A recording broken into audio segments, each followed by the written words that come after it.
Let's face it. No pretty girl in her right mind wants me. She wants Gregory Peck.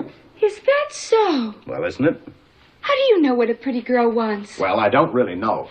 But I imagine a pretty... You and your imagination. You think every girl's a dope.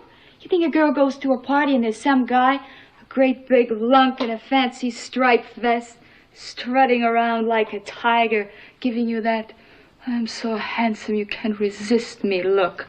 And from this she's supposed to fall flat on her face. Well, she doesn't fall on her face. But there's another guy in the room, way over in the corner. Maybe he's kind of nervous and shy and perspiring a little. First you look past him, but then you sort of sense that he's gentle and kind and worried, and that he'll be tender with you, nice and sweet. That's what's really exciting. If I were your wife, I'd be very jealous of you. I'd be very, very jealous. Doctor, I'm in serious trouble. I'm coming down with what you and Dr. Steichel call the 7-year itch. If something itches, my dear sir, the natural tendency is to scratch. How would you like to come down here and have a drink with me? Why, thanks, I'd love it. Let me just go put something on. I'll go into the kitchen and get dressed. The kitchen? Yes, when it's hot like this, you know what I do? I keep my undies in the icebox. This is what they call classical music, isn't it? Yes. I could tell because there's no roll call. Oh, do you feel the breeze from the subway? Isn't it delicious? Sort of cools the ankles, doesn't it?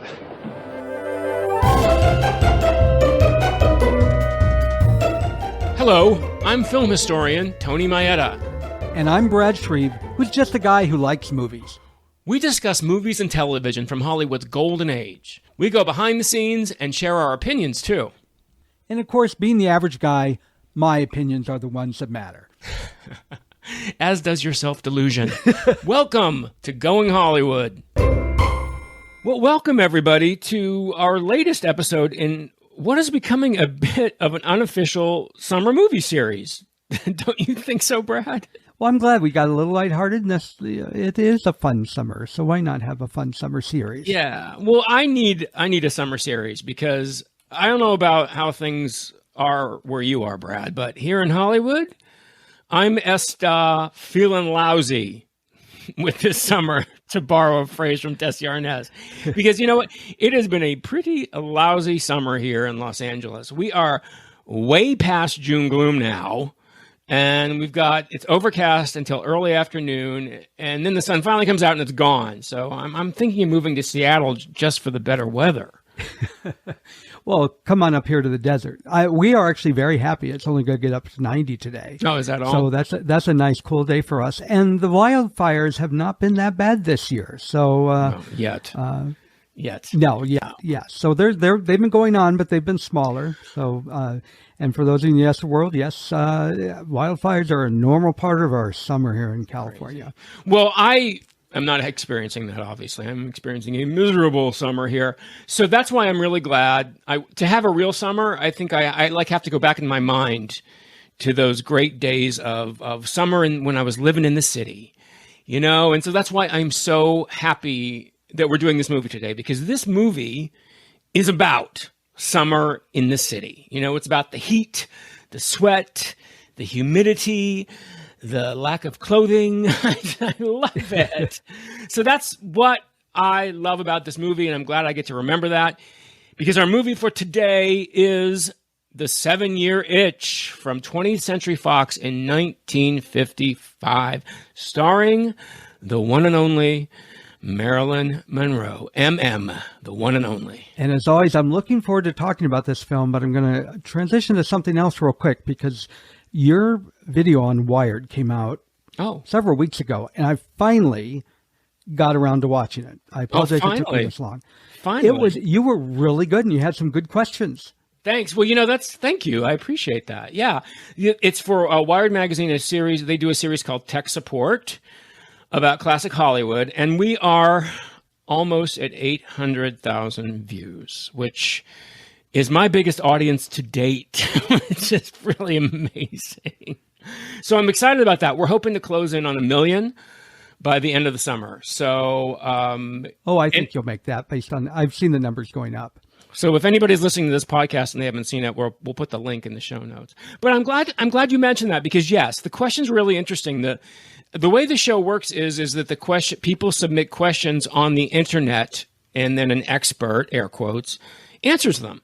So aside from this shameless plug of this interview I did, another reason why I wanted to do this episode on the 7-year itch is because one of the questions from the internet was someone who asked me, what is it about Marilyn Monroe? Not even a good actress. And I tell you, Brad, I almost had a coronary when I read that. I was like, I'm going to say it, are you fucking kidding me? I couldn't say that on the wire, but my thought was, are you fucking kidding me? Marilyn Monroe, an icon, Marilyn Monroe, it's crazy. So it's funny because we haven't done a Marilyn Monroe movie yet. Do you realize that? That is crazy. We've talked about some, but we never gotten around to it. We have never. And there are so many other Marilyn movies I love. I love The Prince and the Showgirl. I love Gentlemen Prefer Blondes. But this, because it's summer and because it's iconic Marilyn, you can't get more iconic Marilyn than the 7-year itch. I would agree. Before we get into the movie, I got a couple things I want to say. First of all, based on our numbers, we think quite a few of you saw Tony in the Wired video, in Wired magazine, and have decided to check us out. So if that is the case with you, welcome. Yeah, thank you. The second thing I want to mention is, Tony, last night, Maurice and I went to see the Fantastic Four. Mm-hmm. And I enjoyed it, but on the way home, we were talking about it, and I was doing these critiques, and Maurice goes, you know what? Ever since you started that podcast, I don't even want to talk to you about movies after we see them because you're so critical and you tear them apart. And I thought, yes, because from a writing standpoint and certain things, I do analyze them too much. And I said, but Tony said the same thing. So I will try not to have too critical of an eye when I watch these. I can't guarantee it, but I will try. Oh, it's all about differences, right? It's all about, that's what makes the world go round, despite what anyone else might think. It's about our differences. But thank you, Maurice. I appreciate you putting it in there, because I'm like, Jesus, after foul play, I was like, come on, give me a break. But you know what? But I think that I love the fact that you're honest, Brad. I love the fact that this is your take on these movies, because I come at them from a different way than you do. I come at them from their historic importance, how they make me feel. I don't come at them the way you do. So that's what makes this interesting. That's what makes this an interesting conversation, is what we're having, a conversation. And the good thing is that we do disagree, which it would be boring if we agreed on every movie, and we aren't even faking it. It's just like, yeah. We don't agree on it. I don't think we agree on most of these movies, at least not there's always movies we disagree in aspects of it. Yeah. Well, it'll be interesting to see if we disagree about the 7-year itch, because, and I was wondering about that when I was watching. I'm like, I wonder how this is going to go, because you really, really have to put your mind into 1955. You really do. Otherwise, this movie can be difficult to watch. But I think it's important because, as I said before, it's really the ultimate. If you're going to do a Marilyn Monroe movie, this is it. She is fully, completely crystallized as Marilyn Monroe in this film. There are movies I like better, but what this film does, it gives us the iconic, mythic Marilyn at her peak. Can you get more iconic than the subway grating scene? You can't. It's movies. That is the history of movies, and it's the history of sex in movies, basically, as is Marilyn. And I think some people think that she can't act because of things like this movie, where she is playing the bubble-headed blonde, but that is the role, and she actually does it really well. That's the thing. That's showing she's a great actress. She's a great actress. This was not who she was in real life. She's also another thing that got my back up about that question was, she's an incredibly gifted comedian. She's such a good comedian that we don't realize she's a comedian, because she's so subtle. She's so in the character. It's funny because it's coming from her. All the aspects of her personality are on display, and that's what makes it funny. The character is funny, and I do think you need to put yourself in the 1955 mindset to watch this film. But I also think there's a lot of things about this film that you can enjoy in 2025 as well.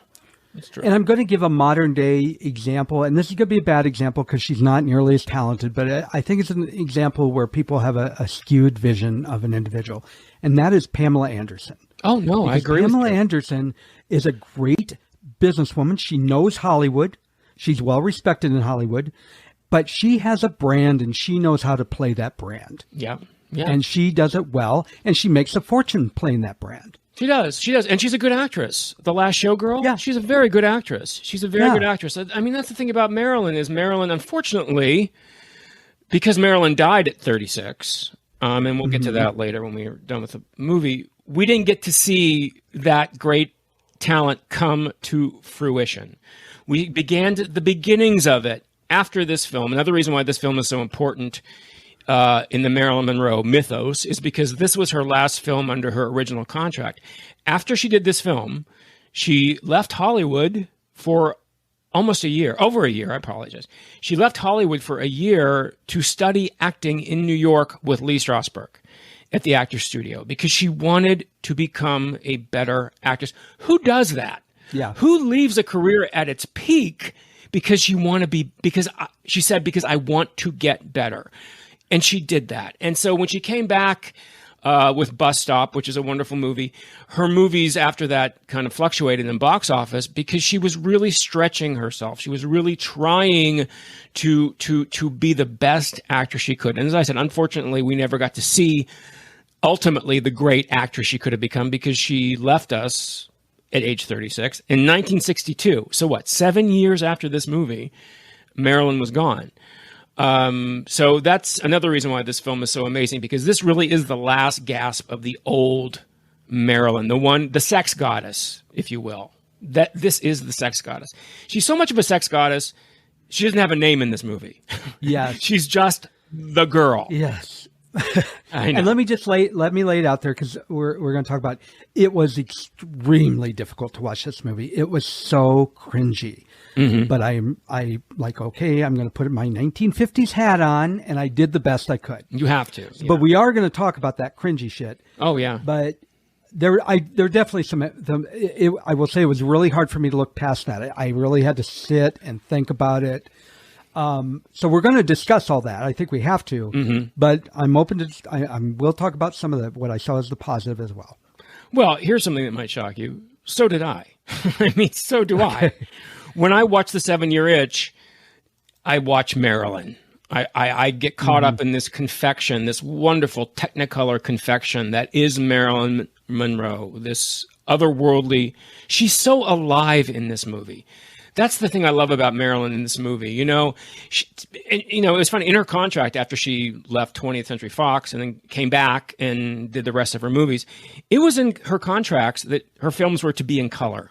That was part of it because she's like candy. She's alive most in color, in gorgeous widescreen Technicolor. And there was a real battle when they made Some Like It Hot because of the fact that it needed to be in black and white because of Tony Curtis and Jack Lemmon, because it just would have been too much. If it was in color, it would be too obvious they were men. She didn't like that, but she did it. So anyway, I don't want to talk about those. She's so alive and she's so alive in color. And I just watch Marilyn and I hone in on Marilyn, what Marilyn's doing. And the rest of the movie, I'm like, okay, we'll go with this. But I had problems with Marilyn, and it's not because of her. It's because the script she was given. Right. She did a great job on what she was given, but she's a prop in this film. And some people may argue that, but she's a prop designed to make this man feel interesting to us. And that, we'll get more into that. But given what she was given, I thought she did a great job. Yeah, well, I think she did exactly what she was supposed to do. I think so too. But here's what I find fascinating about this movie, and I need to be a little historian here, because and we're putting ourselves in the middle of the 50s in 1955. I think it's really important to point out another thing that puts this movie in its time is the production code. Now, we've discussed the production code earlier. It's also known as the Hays Code. If you want to find out more about the code, I did a great Code 101 way back last year when we talked about babyface. But here's the thing, though, and this is what's really interesting. And so we talked about the code and the stranglehold that the Production Code Administration had on movie content beginning in 1934. They could do this because motion pictures were not protected by the First Amendment. There was a decision in 1918 that motion pictures were not free speech.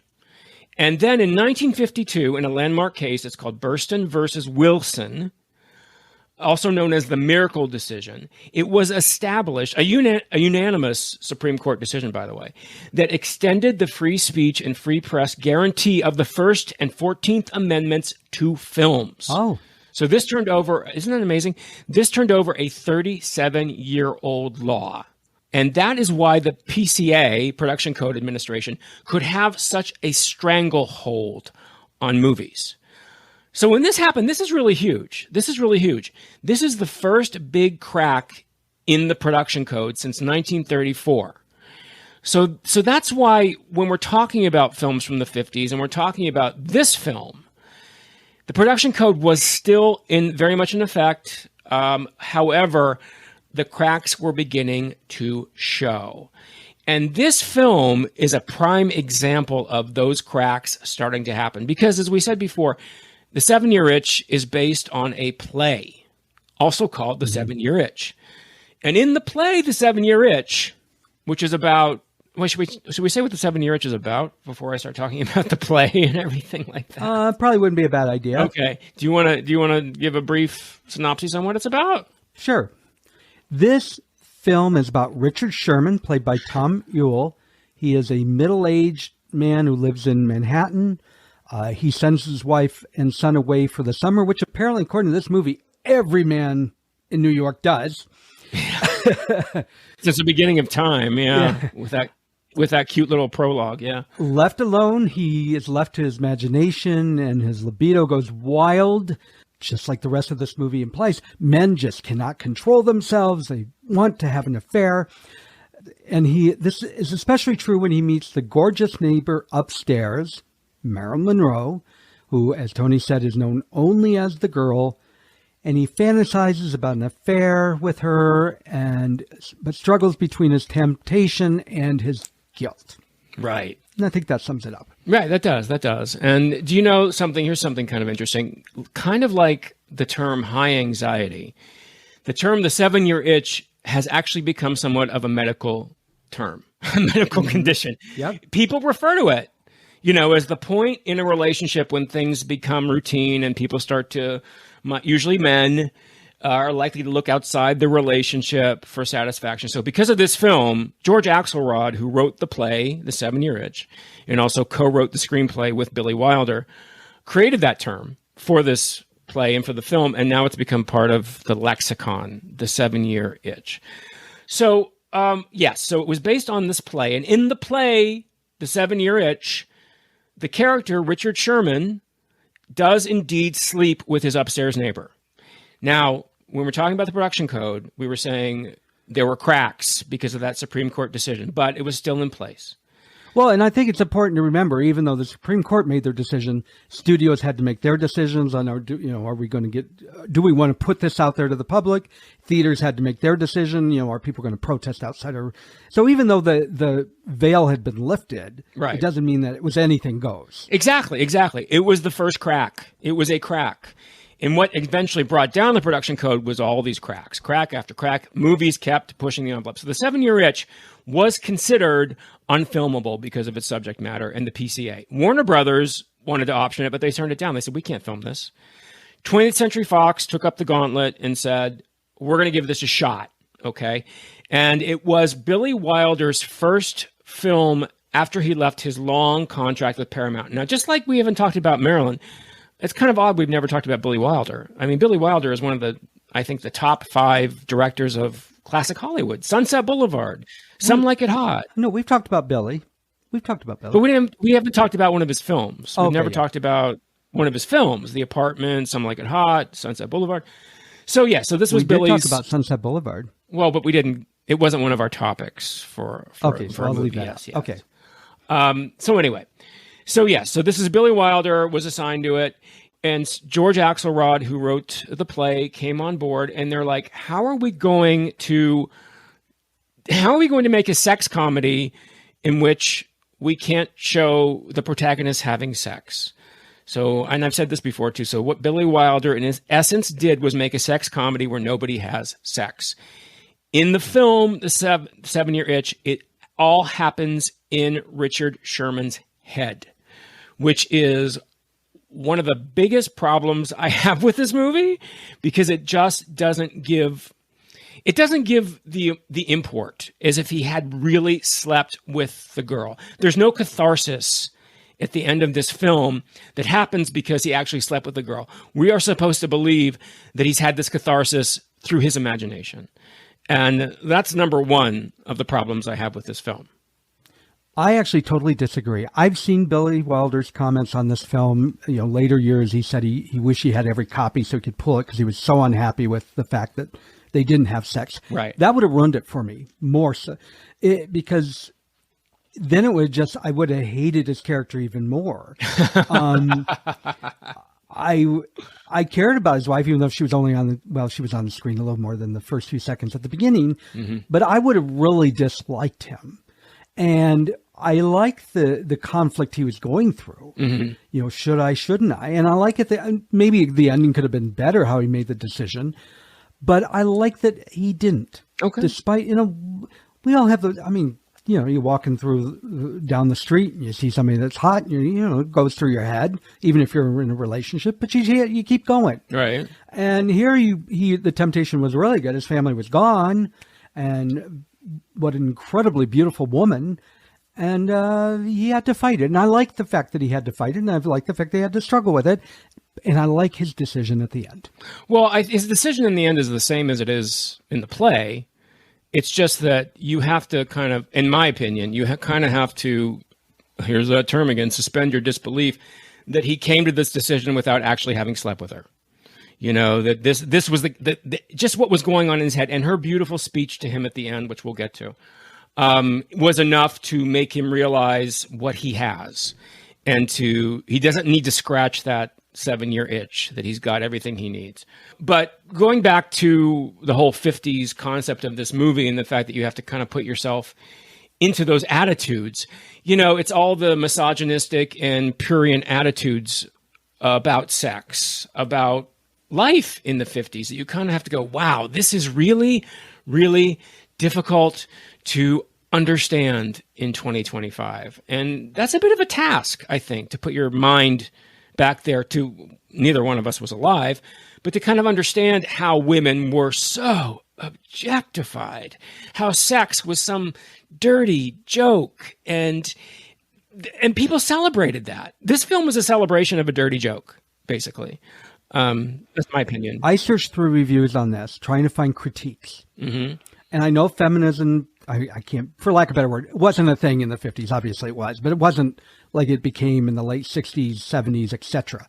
And the earliest criticisms I could find about the sexism and misogyny in this film were in the 70s. There was absolutely nothing that I could find, at least that I could find, during that era when this came out, that any woman or man said, this is icky. It's kind of amazing, isn't it? And I was stunned that nobody said, this is wrong.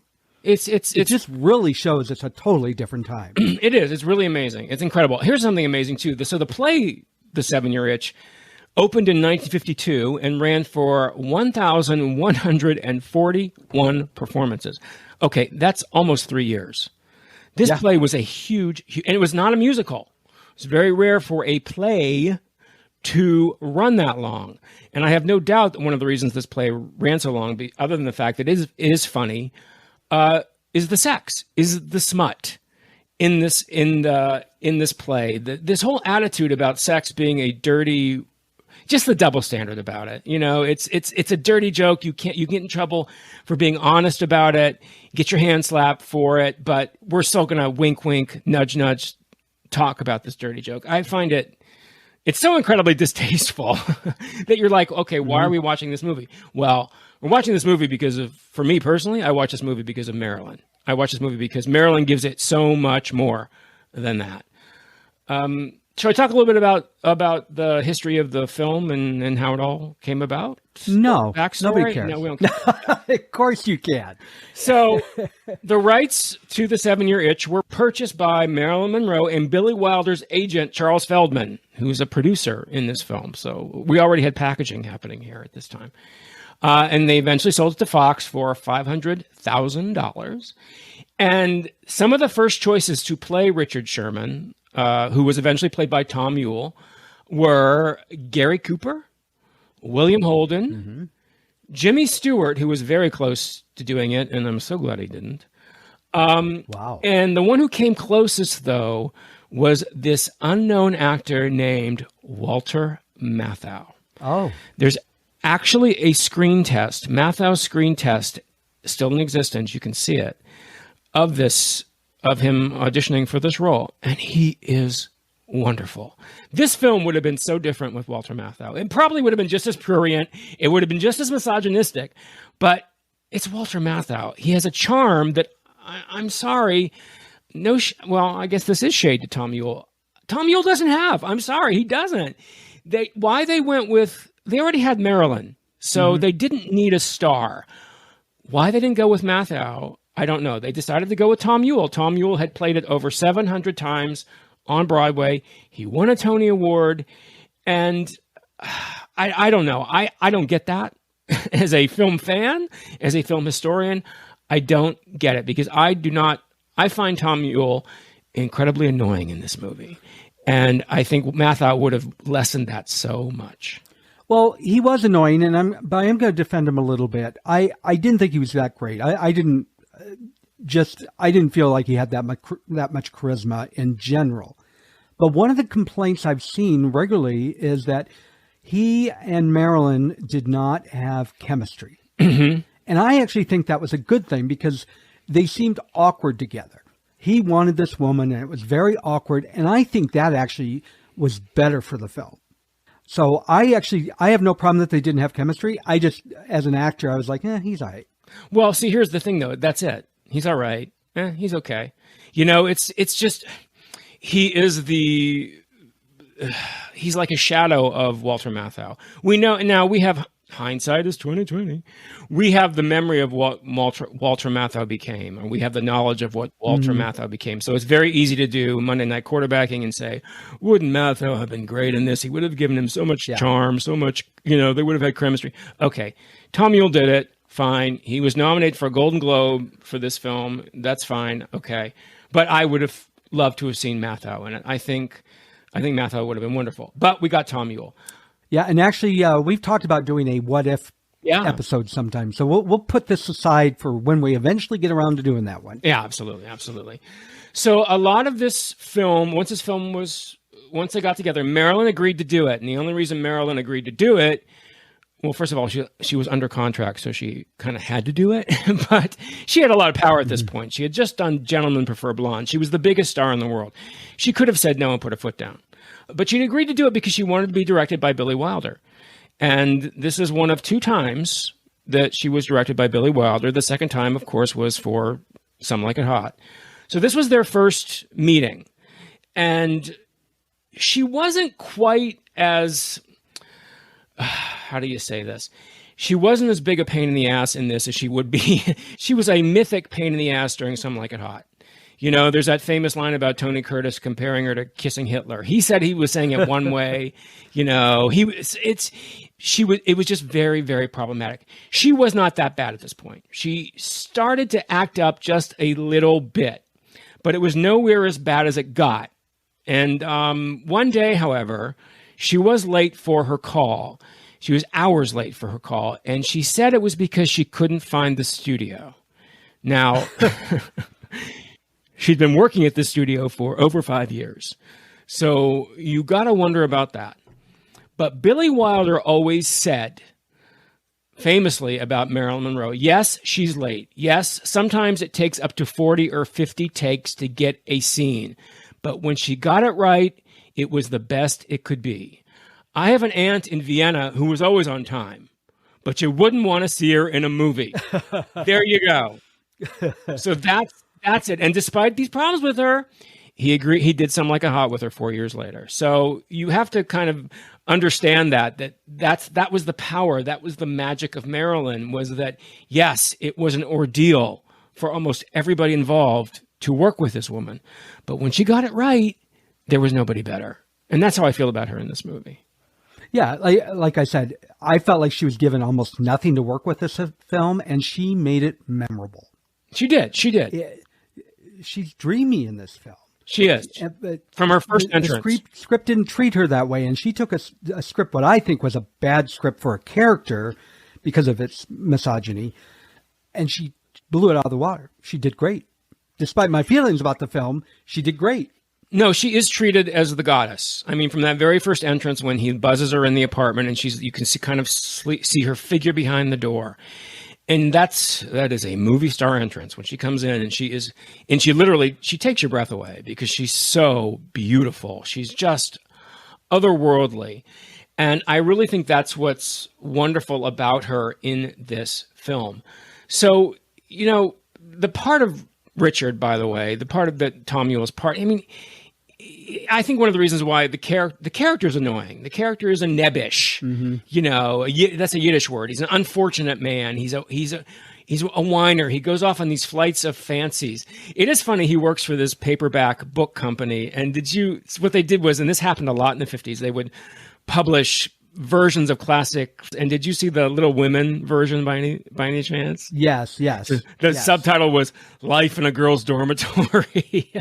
Yes, there was some great stuff on there. There was, but it's all this kind of cheesy 50s sexy things they're just kind of cringy. They're cringy. So should we talk about the movie and some of the things that happen in this movie, and maybe you can approach some of your cringy moments, if you want to talk about them? Sure. All right. So what happens is it's very hot. Obviously, we're in the summer. It's summer in the city. And Marilyn does not have air conditioning. She is house sitting for some people who live in the same building as Tom Yule. Tom has air conditioning. And that is the catalyst for bringing them together. And she finds herself in his apartment with air conditioning. His wife is gone for the summer. And what happens, Brad? What develops between them? Well, he stumbles on her because she almost dropped something from the apartment above. She's subletting or using her friends. She drops a pot that would have hit him. Tomato plant. A tomato plant. Had he not been sitting where he was, he got up from where he was sitting, and had he not done so, it would have probably killed him. So that's how they meet. And of course, he looks up angry, and then he's like, "Oh, wait a minute. I can't be married. I can't be angry at this beauty." Yeah. And so he becomes weak despite his best intentions and invites her down for a drink. And she accepts. And from that point on, we have this very, I don't want to say cat mouse because it really wasn't a cat mouse, but this very push-pull, do I want to? Do I not want to? Shall I go for it? Should I not go for it?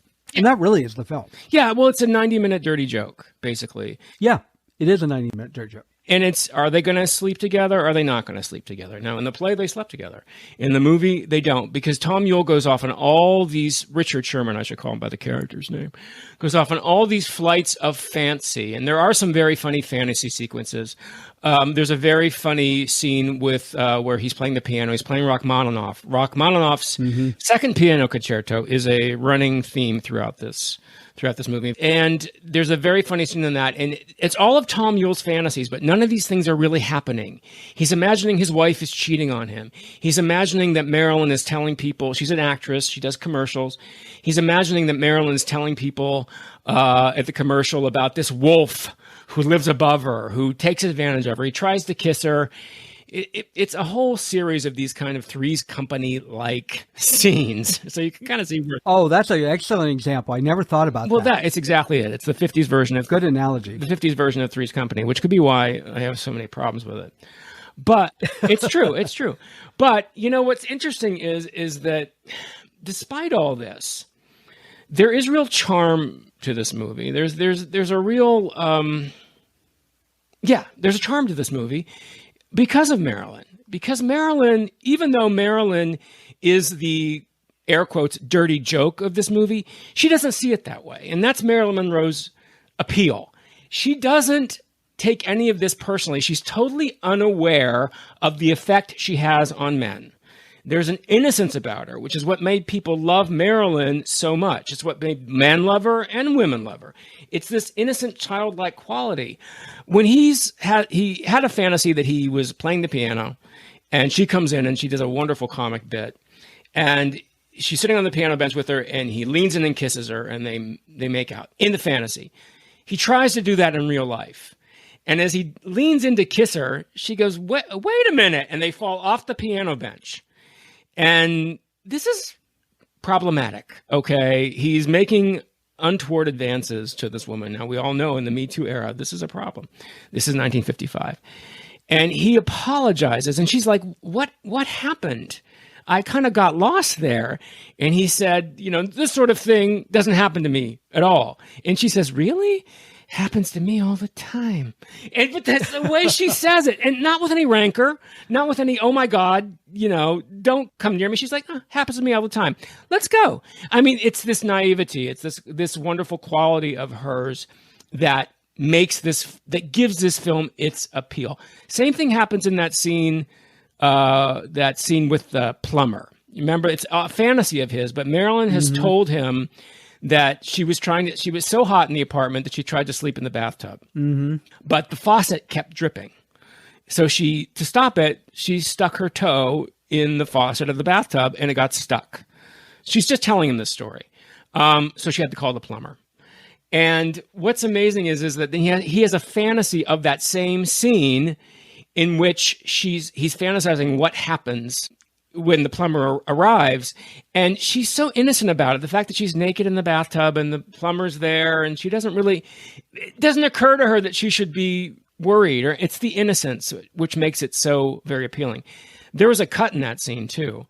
I don't know if you knew this, but so when the plumber's there and she's going off in the fantasy about this wolf who is making advances on her downstairs, the plumber drops his wrench in the tub. And he reaches in and gets it. And the production code administration was like, cut. That is out of there. That is out of there. But it's what's wonderful. She doesn't have this.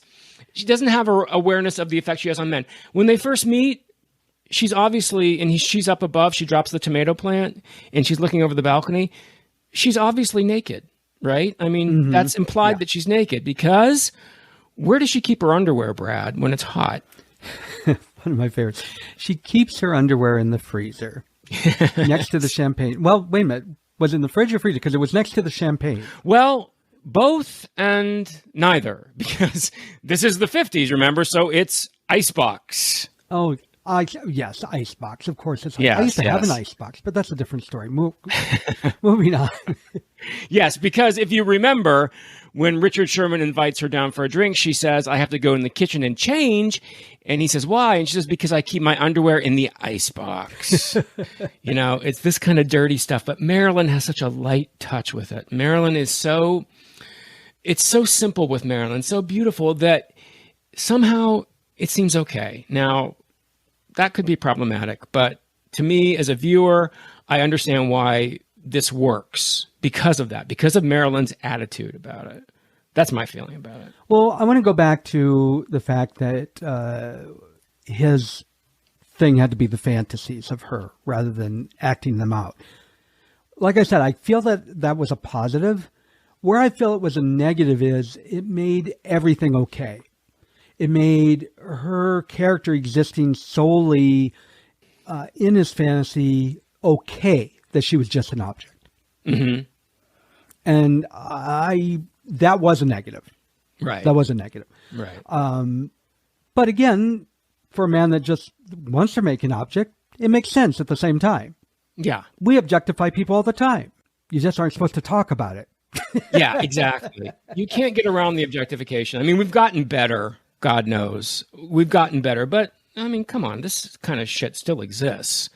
That very first scene that happens on Manhattan Island back in the 1600s where they're talking about all the natives sending their wives out upstate during the summer. So they're all by themselves, but there's one lone woman behind, and she walks by and they all follow her. And I'm like, this is akin to gang rape. What the fuck are you filmmakers doing here? I mean, yes. So there are objectionable things about this that obviously would not fly today.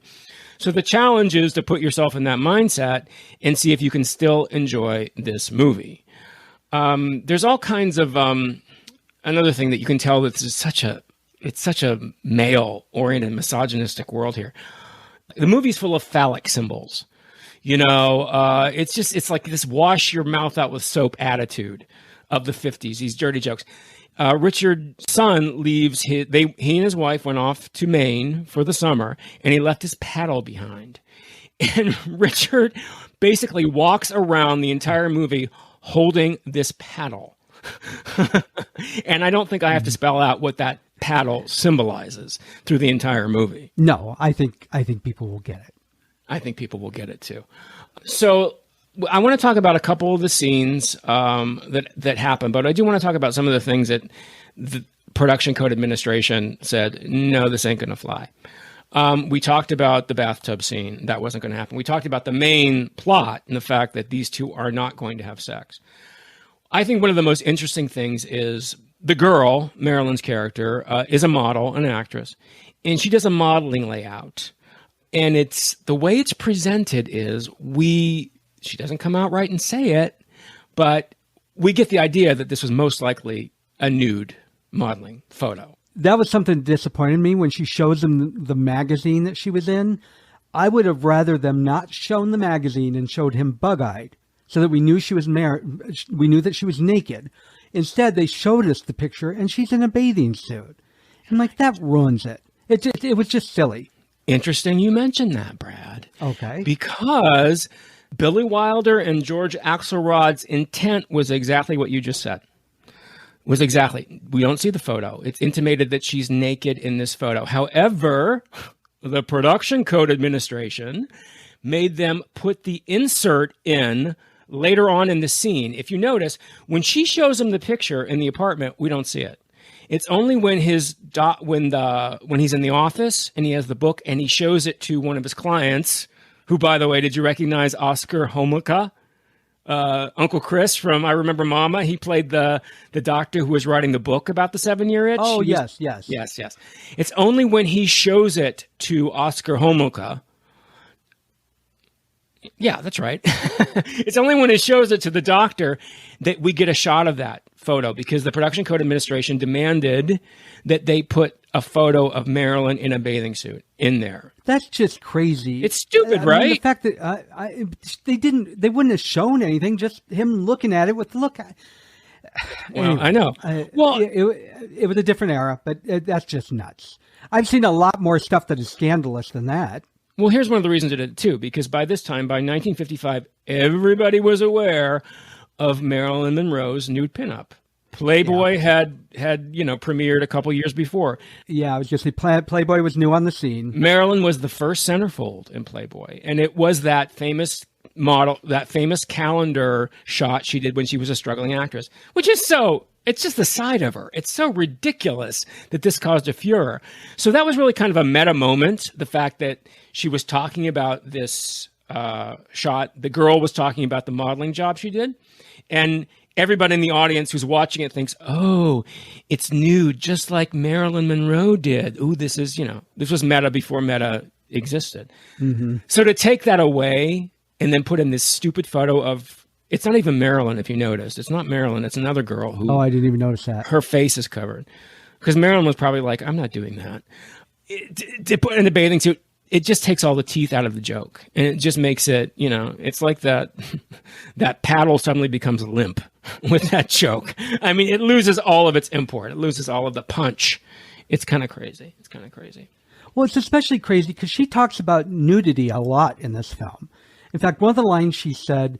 when she's talking about nudity being a great thing, she said, can you imagine two great armies on the battlefield, no uniforms, completely nude, no way of telling friend from foe, all brothers together. That was one of the many lines she said promoting nudism. So the fact that they changed that, just I've already made it clear. I don't understand that. And it's not I'm not in their head. It's not Marilyn who says that. It's the waitress in the restaurant. Are you sure? Yeah. It's the waitress in the restaurant before Marilyn's even in it. It's at the very, very beginning. But yes. Oh, at the vegetarian restaurant? Vegetarian restaurant. She's a nudist. And I'm like, okay, we have nudism in here, but yet the idea that the character that Marilyn's playing would have a nude layout in and not in pornography, in a photography magazine. This is what they did. They would throw these things out there. They would frequently put things in films because they knew the PCA was going to be up in arms as kind of like MacGuffins, to borrow a phrase from our last week. It's kind of like distractions. So they could get the things in there they really wanted to get in there.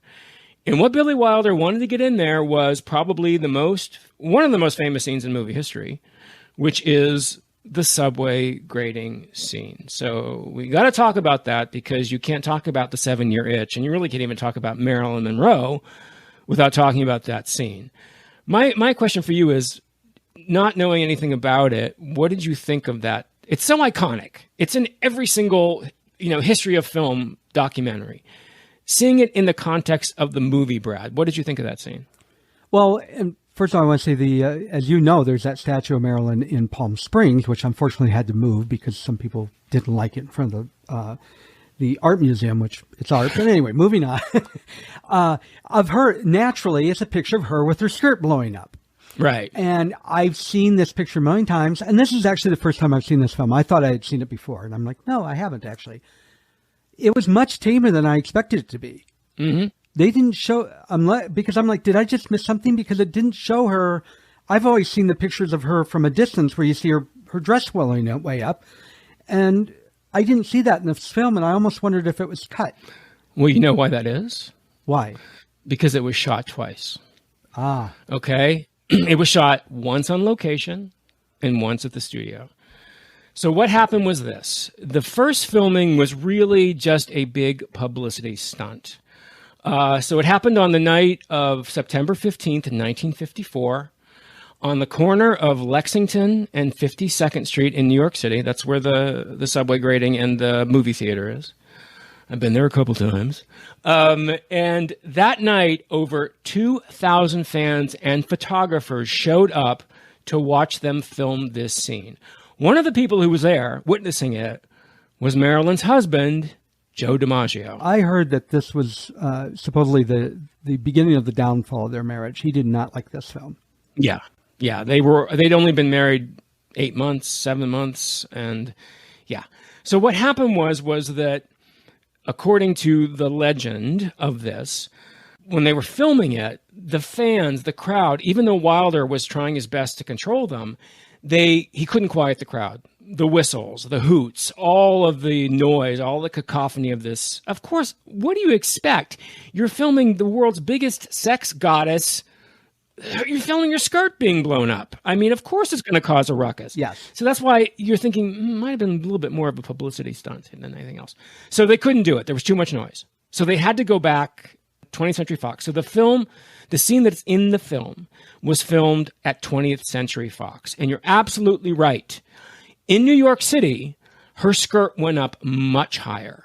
Much, much higher than it does in the film. In the film, it's nothing. You don't see anything. You see her calves. No. I was like, wait. I was really confused.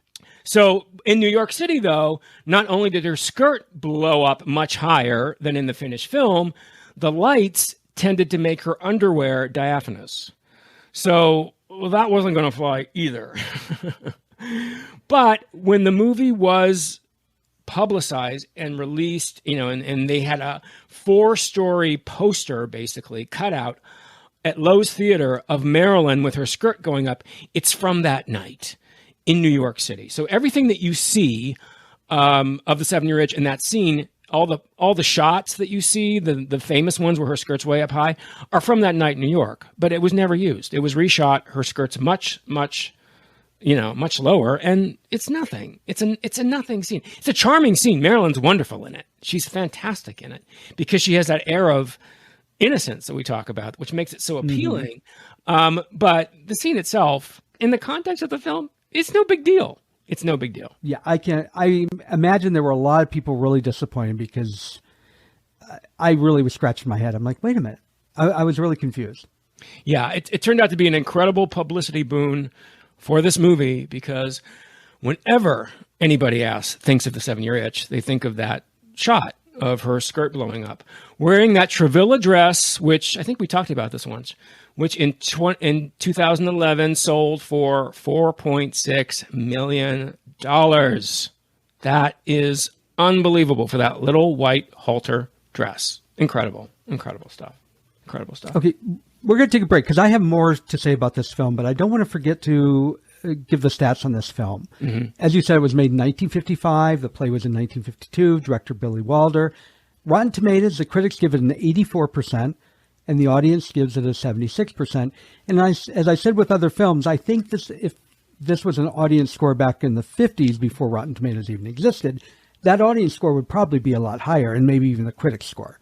So I think there's a dip because of the time era. Right. As far as the box office goes, I've got a couple different numbers, and I think I know why they're different. Mm-hmm. The movie was made for $1.2 million. Mm-hmm. And I have one source saying that it made $6 million, and another source saying it made $1.8 billion. I'm going to guess the $6 million was the year it came out, and the $1.8 billion is today. Yeah. Well, it was in the top 10 box office hits of 1955. Yeah. Definitely. Well, definitely. That, of course, yeah, because it was a huge, huge hit. Now, I really, really struggled with this film. But some things I want to say, first of all, the good parts of this film. Uh-huh. Visually, it was beautiful. Mm-hmm. Absolutely beautiful. Stunning. It was one of those films that you could tell was a play because it was the set was so limited. You could tell in the play it was just his apartment. Yes. And 99% of this movie is still that. And my God, I wanted to move into that place. That's great. A lot of times I watch these older films, I'm like, I don't like that furniture, but it's the era. I loved almost everything about that place. And I thought, good God, can you imagine that place with the terrace out back and how much that would cost today? Yeah. Nobody could afford it. Visually it was stunning. I thought she looked fabulous, of course, as I said.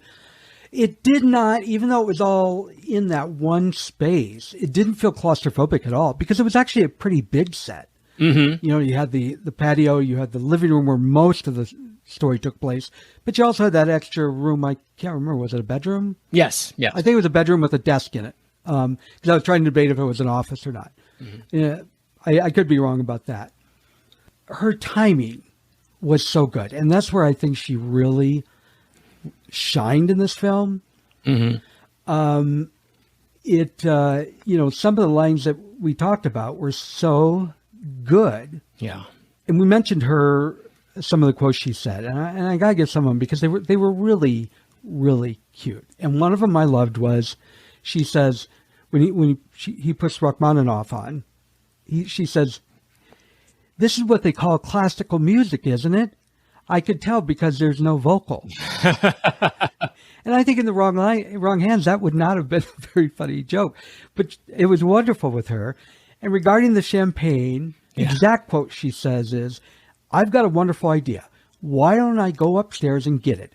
It's just sitting in the icebox with the potato chips and my underwear." Yeah, she's so wonderful. When it just rolled out, of course it is, it made it hysterical. She took the bubble-headed blonde and made her not bubble-headed blonde, if that makes sense. Well, yes. No, absolutely. She gives depth. She gives vulnerability. That's what Marilyn Monroe does. Yes. It's interesting. The year after this, Tom Mule appeared in a movie with another blonde sex symbol, Jane Mansfield, in The Girl Can't Help It, which is one of Jane Mansfield's probably her biggest film. Now, no shade to Jane Mansfield. She was a really interesting woman. But she was no Marilyn Monroe. Everybody else is a pale copy of Marilyn Monroe. 20th Century Fox was always trying to make the next Marilyn Monroe. You can't because God made the first one. He made her incredibly flawed. She was a very unstable woman.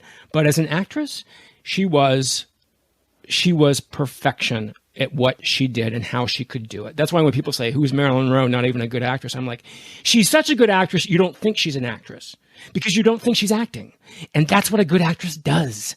That is what she is, such a good actress. And, you know, unfortunately, as we said, we did not get to experience that great actress because of her turbulent personal life, her demons. Her life ended much, much too soon in 1962 at the age of 36, which is so unfortunate. You know, Billy Wilder, here's something I think is really, really interesting. Billy Wilder worked with, I just want to talk to some of these people here, Barbara Stanwyck, Jack Lemmon, Walter Matthau, Audrey Hepburn, Gary Cooper, Marlene Dietrich, Bing Crosby, Gloria Swanson. I mean, we're talking about Sunset Boulevard, Double Indemnity, The Apartment, Sabrina, Some Like It Hot, The Lost Weekend. And he said at the end of his life, the question he was asked more than any other about his entire career was, what was Marilyn Monroe really like? Now, think about that for a minute. This is the effect this woman, this gifted woman had on moviegoers. Hello, 1962, 60 years ago. We're still talking about her. You know, despite the fact that this person online didn't know who Marilyn Monroe was, I think most people are going to know who Marilyn Monroe is.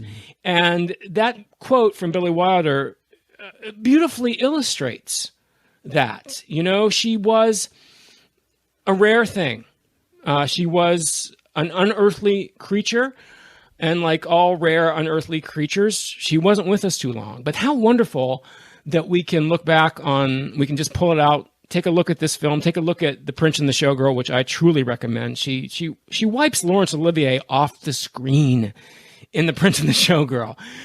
Bus Stop, Gentlemen Prefer Blondes, and you won't be sorry. You give Marilyn a try, because I guarantee you, you will come away from a Marilyn Monroe film with a whole new appreciation of what a truly incredible entity she was. I agree. Let me give my total synopsis of this film. I hated it. And I don't hate it that it's dated. It was just smug about it. We're supposed to laugh at bad behavior, which movies are great when they do that. You know, we watch movies where people are the criminals. This kind of misogynistic sexism could be funny if it was played right, just like Mel Brooks did with racism in Blazing Saddles. But this was a different era. You know, this guy, it's like his wife is to blame for him wanting to go out on the prowl, even though we're made to believe that was a normal thing in New York, where everybody, you know, the wives and children all go and leave the men horny running around trying to have sex with women. Well, you know, so no, I don't like this film, but it is an important time capsule.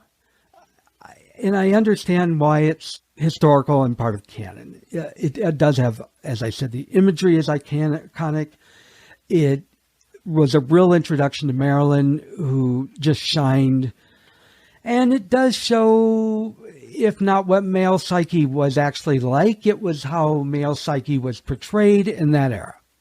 So as a time capsule, I appreciate it and I can respect it in that sense.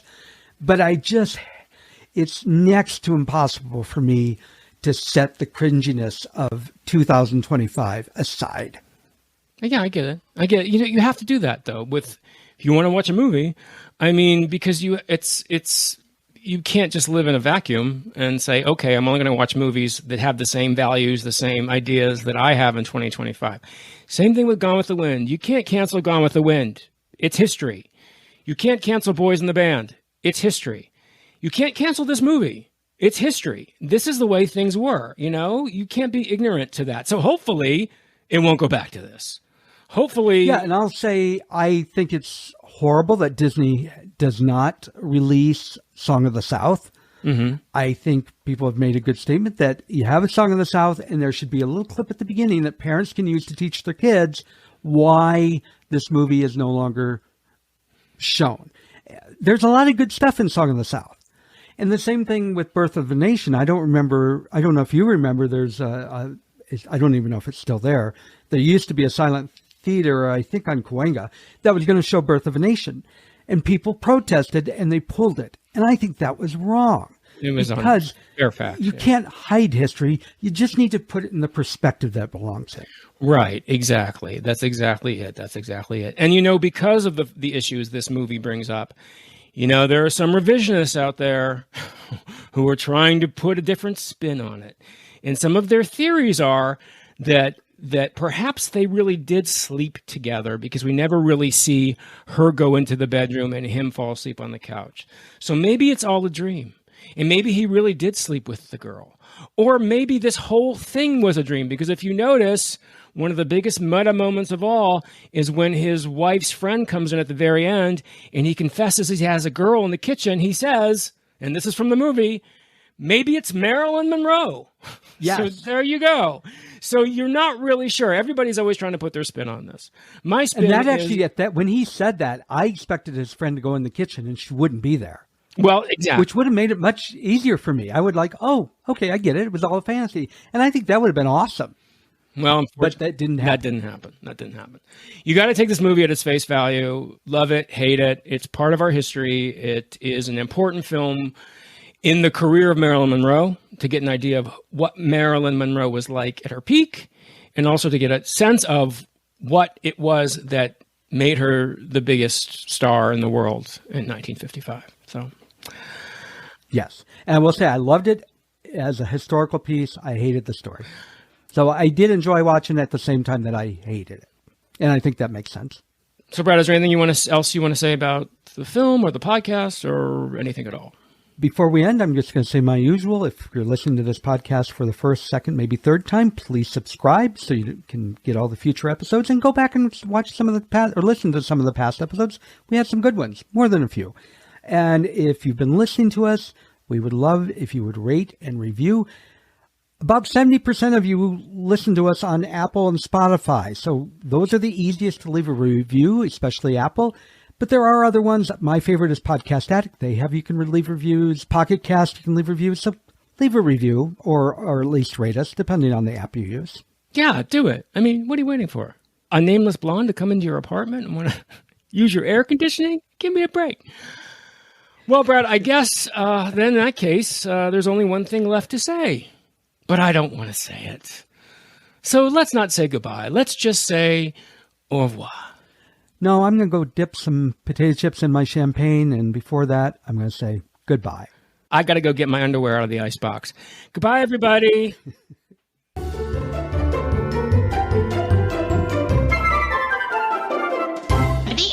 That's all, folks.